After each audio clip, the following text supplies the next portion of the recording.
Xabi Alonso's got a problem at Real Madrid. No one wants to leave. Es máxima y hay que aceptar el reto, pero es un reto muy bonito, ¿no? Y creo que podemos hacer cosas. When he accepted the challenge, it was with a promise. Xabi Alonso was told that he'd be able to change his Real Madrid team. He clearly stated how he wanted them to play a recognizable brand of football. But now, all of that has hit a major bump. Xabi Alonso knows this Real Madrid team still needs tweaking, but he might not get that opportunity again, because according to Florentino Perez, Real Madrid is not making any more signings this transfer window. Which brings us to the big question: why does no one want to leave Real Madrid? This summer should have been massive for certain players at the club, especially when you consider what's happening over the last few weeks. Rodrygo is the guy everyone expected to leave. Still is. There have been reports linking him to both Liverpool and PSG. But as it is, the reports also suggest that Rodrygo is very happy at Real Madrid, and the only way he'd leave is if the club forced him to. This isn't just a one-off. Endrick was literally minutes away from sealing a loan move to Real Sociedad, but the player rejected at the last minute and the deal was off. The reasons? Still widespread rumours, but one of them is that Endrick would rather stay at Real Madrid and fight for his place. Suddenly, it's no longer a coincidence. It's the Real Madrid dilemma. Why have these guys and many others in the past refused to leave? It's down to a couple of main reasons. The first is the most obvious. Real Madrid is the biggest club in the world. Need a prime example? Or putting pen to paper. And upon his arrival, the 26-year-old had a message for the fans. This was Luka Modric after joining the club in the summer of 2012. 27 years old at the time. No trophies, no major honours. But joining Real Madrid, Modric knew what the deal was. He was automatically going to become associated with the biggest team in the world, and that would be enough. Safe to say, he'd gone on to achieve the lot before he left. In 13 years, he left this summer as Real Madrid's most decorated player with 28 trophies in 597 appearances. At that rate, he was averaging a trophy for every 22 games he played for the club. Incredible. But before getting back into the Real Madrid problem, hit that subscribe button down below for more videos from football historia like this. It's a feeling that also reflects on the current group of players in the team. I'm talking about the short term for you is, we know your long-term ambition is to replicate some of those incredible Brazilians that have played in the classic all-white. But I want you to think about playing time. This is an important year for you. You know an international tournament is around the corner. It's again on Endrick. Anyone who watched the 2024-25 season knows Endrick was always going to get limited playing time at Real Madrid. Why? The guy he's in direct competition with is Kylian Mbappé. Doesn't exactly need any explaining that unless they switch bodies, Endrick isn't getting the nod consistently over Mbappé anytime soon. The 2024-25 season under Carlo Ancelotti gave Endrick a clear idea of where his place is with the team. At best, he'd become the guy who came on as a sub in some games and started cup matches. That's what happened to him. So when Real Madrid went off to the States for the Club World Cup and Mbappé took ill ahead of the start of the competition, Endrick was supposed to be the guy to replace him. The only problem was that Endrick was injured. Instead, new head coach Xabi Alonso turned to the academy prospect Gonzalo Garcia, and in turn he delivered. Gonzalo Garcia was Real Madrid's highest goalscorer at the Club World Cup. Relating this to Endrick, it gave him even more reason to leave. Not only was he not going to replace Mbappé, his role as backup wasn't even certain anymore. When the chance to join teams like Real Sociedad and Juventus came up, Endrick should have left. He instead chose to stay and fight for a spot. It's again down to the reason Modric stated earlier. It's Real Madrid. It's the biggest club in the world. It's the same for Rodrygo too. With Rodrygo, there's no questioning his talent. Many believe, with proper reasons, that he's the most talented player on that Real Madrid team. But with Rodrygo, there has always been one major problem. Despite what he brings to the team, the balance, the hard work and the skills, Rodrygo has always been that guy who gets compared to someone else. It had always been him compared to Vinicius Jr. down that left wing.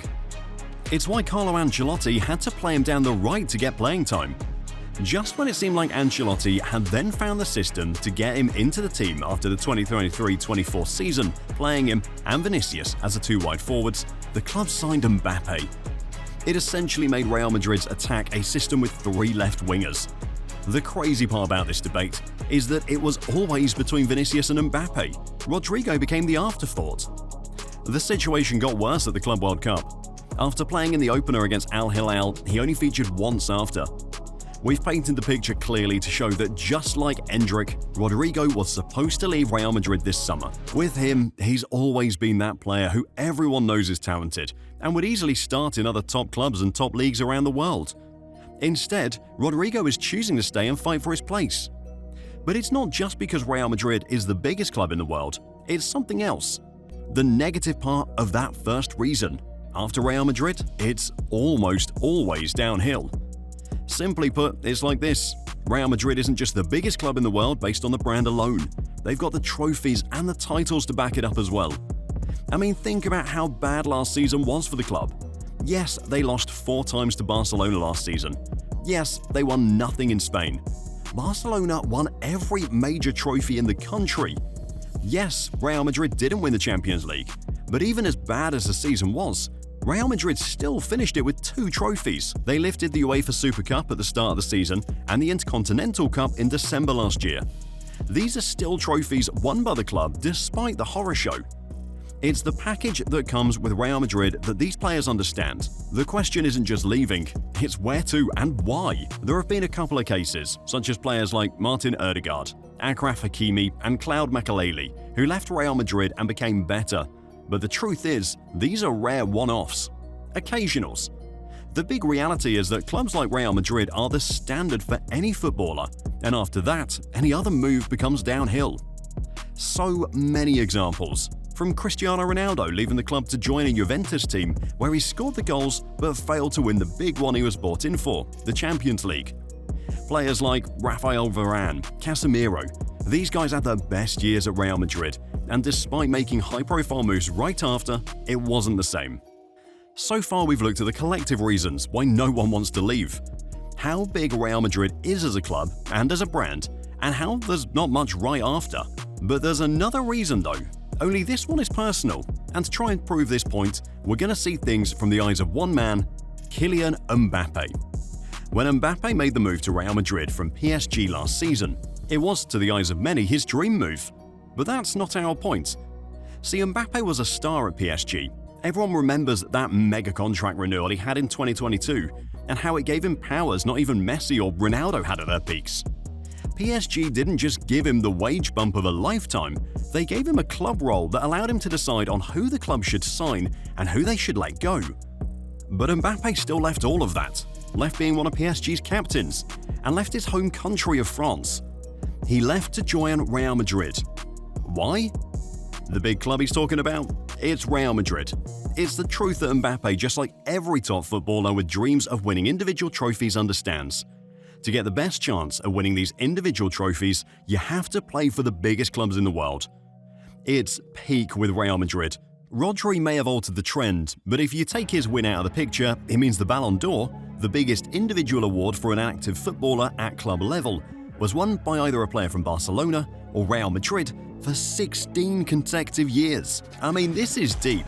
Decide to go further back? Since the turn of the 20th century, up to that point in 2007 when the 16-year streak started, 4 out of the 7 winners played for either Barcelona or Real Madrid. Expand the scope to other awards like the UEFA Player of the Year, and that chance almost gets quadrupled. It's also worth pointing out the financial package that comes with playing for clubs like Real Madrid. Again, it's only in select cases where players leave the club and earn higher wages. The general idea is that playing for Real Madrid comes with a lot of perks. Automobile sponsorship deals from brands like BMW, wage bonuses, and the actual wages themselves. All of it just adds up. Right, so now we know the main reasons why these guys don't want to leave, from the sporting to the collective reasons. But what can Xabi Alonso do? To be honest, nothing. See guys, the truth is, managing a club like Real Madrid, Xabi Alonso is finding out, just like other managers, the power play that exists at the club. Florentino Perez should not be making statements like this. It should be Xabi Alonso. The club president doesn't get to decide if the players at the club are good enough, because he's not the one coaching them on a day-to-day basis. But that's the power play happening at Real Madrid. Pretty sure if it was left to Xabi Alonso, there are certain players he'd prefer to get rid of and have the funds used to pursue players he wants to add to the team. No disrespect to the guys, but players like Dani Ceballos and Mendy, for example, it's hard to see them having realistic futures at the club. In Dani Ceballos' case, Real Madrid has options in midfield that make him surplus to what the club needs. Even in the position the club still lacks, a tempo-controlling midfielder, Ceballos can try to do a job in there, but he's still not it. It's arguably even worse for Mendy. Real Madrid has completed the signing of Álvaro Carreras from Benfica for €45 million. Fran Garcia put in an excellent shift at the Club World Cup. The point is, it's hard to see Mendy getting any realistic minutes in this Real Madrid team, and yet it's hard to find ways to get these guys to leave. Take the case of Jesus Vallejo, for example. He sacrificed his career to stay at the club, and depending on how you choose to see it, he can make the argument that it was worth it for him. 10 years at Real Madrid before finally leaving after his contract expired this summer. He spent 10 years at the club but only made 32 appearances. Per multiple reports, he was on €33,000 a week. But again, by the time you add the bonuses he would have received from being a member of both the 2022 and 2024 Real Madrid teams that won the Champions League and Liga in both years, it's a pretty sweet deal he decided to see through. The truth is, Real Madrid is the zenith for every footballer, and it's pretty hard to better it from there. It's why the club sometimes finds it hard to sell players as they are now, because no one wants to leave, and you can't blame them. The chance to win trophies, the chance to win titles and individual awards, the package? It's neat. But unfortunately, the fact that no one wants to leave just adds to the list of growing problems at the club for Xabi Alonso. I mean, get this, he's still got to deal with the issue that cost Carlo Ancelotti his job last season, still got to deal with a new problem that's emerged in attack, and it's starting to look like a lot for him. Click the next video to find out what the hell Xabi Alonso has gotten himself into at Real Madrid.